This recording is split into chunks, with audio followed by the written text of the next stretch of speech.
lucky. I'll say I'm lucky. This is my lucky day.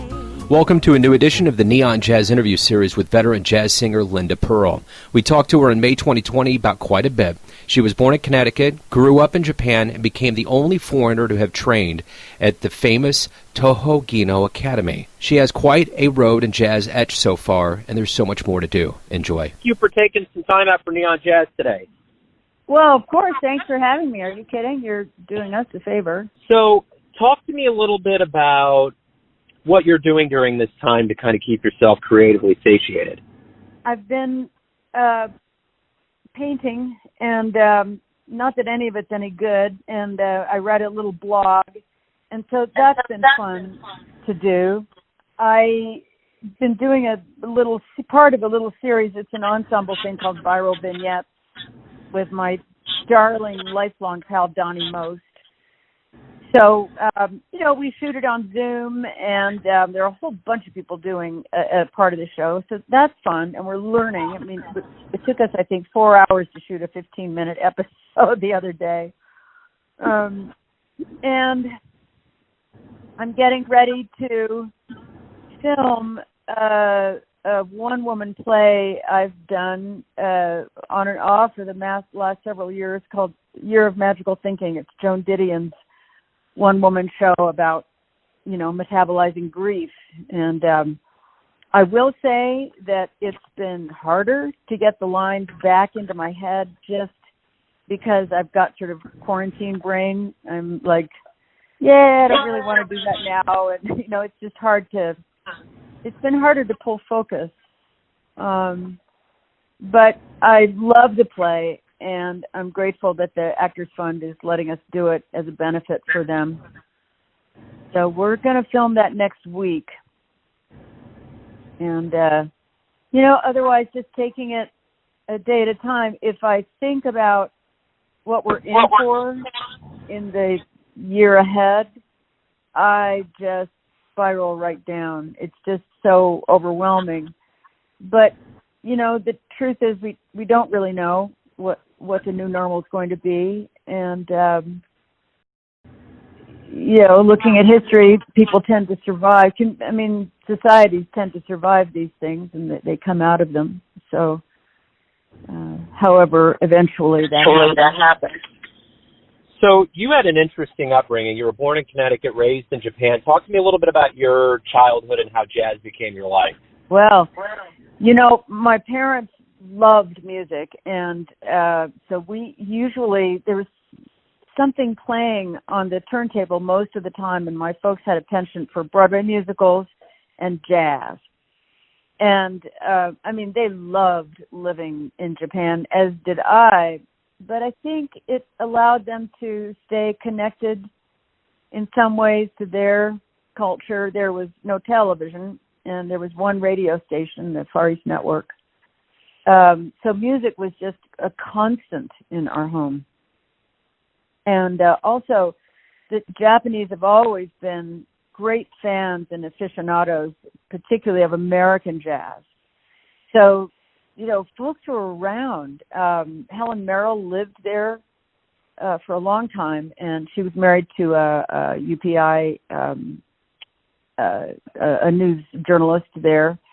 And Anita O'Day lived there for a while. There was a singer not nearly as well known, but who lived there for a long, long time, Dolly Baker.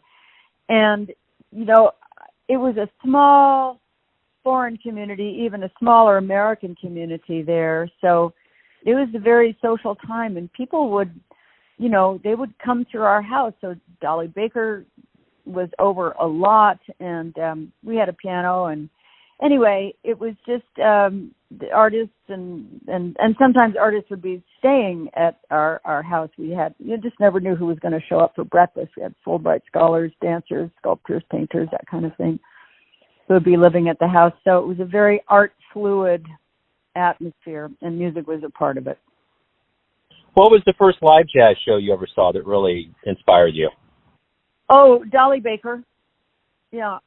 Just live. It was the whole thing was special. It was late at night for me as a little girl, and And see, Dolly was sort of a bigger than life, wonderful character. She was warm. She was beautiful. She was kind to her audience, and everything about her was inviting and welcoming. So I think that was very impactful for me as a young person. I mean, I was a kid. I was probably 12 or something like that. So what memories of being on the road, being on the stage, playing around other musicians are you drawing on right now to give you strength during this? Well, I tell you, I really, all my concert dates, of course, I mean, that's the least of what's been canceled for people, but all my concert dates have been canceled for the rest of the year. And I had not taken them off my calendar. So the other day it was like I looked, what am I supposed to do today? And there was a big band concert I was supposed to do that was canceled. And you get this pang, because you can't do that. You can't have that. Well, here's the thing. Every time I have a chance to perform, it's a discipline of the spirit. You learn something from it. It's fun. It's an exchange in the moment with you, the musicians, and the audience. Also, I am so blessed to work with Ted Firth, who is just extraordinary. I mean, he's genius category. I think in a number of people's books, certainly mine. And so it's that, thrill of jumping off the cliff and in many ways going into the unknown, because of course we rehearse, but it's never the same twice. And Ted and I have worked together now for 11, maybe 12 years. This is our third album.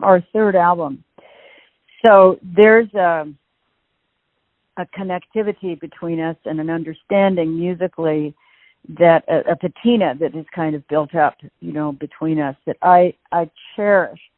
And I'd be lying if I didn't say I'm just sad that I am not going to have that privilege for a long time. Well, when you do, and we do get back to the stage, I want to know from you, what revelations or silver linings do you hope both musician and audience member gets from this time away from live jazz? You bet. I think it'll be profound. I think it'll be more meaningful. I mean, I think we're probably all hungering for that connectivity, that we experience communally. I've been amazed at the response from the creative community online. I mean, people have just found a way. Billy Stritch has a live show from his home every Thursday night. He and Linda Lavin do a show Wednesday afternoons. Jim Caruso does his wonderful variety show from Birdland. Harold Sanditon does one from Crazy Cox in London. I mean, from his home, but, affiliated with Crazy Cox.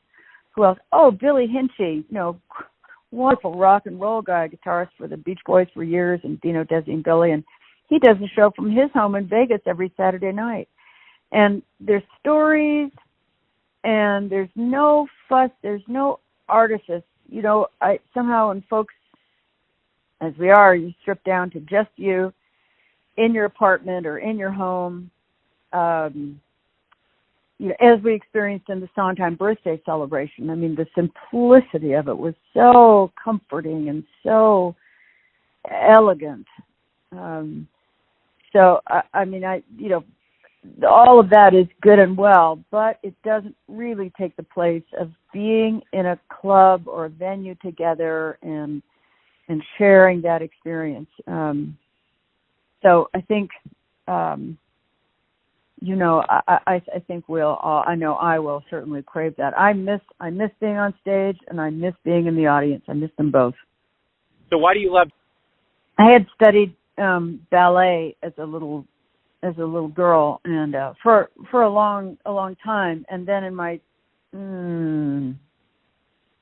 I guess at 18 or 19, I started to move into into jazz dance and modern dance. And there was, because ballet was established in me, I mean, I was never a great ballerina by any stretch of the imagination, but I did put in my hours at the bar. And so the line of ballet was then established in you. So then to break from the line, as jazz does, as modern dance does, was very exciting. And so I think jazz is the same thing. There's that thrill of freedom, that the journey of it, the more you can align to the melody, because I'm an actress primarily, and I approach songs more as an actress than a singer, just to align your thought to the subtext of the lyric, and then that the exploration and the freedom in jazz is, I find, very, very exhilarating. So my final question to you is this. Everyone has a perception of you, your family, your friends, your fans, that you're living your life. Who do you think you are? I have to get back to you on that. All right. We'll call you in 10 years. Now. What? I'll give you a call back in 10 years. That sounds good. It's a fun question. It is. A work in progress. I'll put it that way. Work in progress. I like it. That's awesome. Hey, thank you for taking a minute out for Neon Jazz today to talk about things in this very strange world we have become. I know. Well, listen, I appreciate it. It's very much appreciated to help just get the word out on the CD, and so I appreciate your support, and you stay safe too. Thanks for listening and tuning in to another Neon Jazz interview, where we give you a bit of insight into the finest players in Japan, Kansas City, and spots all over the world, giving fans all that jazz. And thanks to Linda for her time, music, and story. If you want to hear more interviews, go to Famous Interviews with Joe Domino in the iTunes Store. Visit neonjazz at youtube.com, and for everything Neon Jazz all the time, go to the neonjazz.blogspot.com. Until next time, enjoy the jazz, my friends.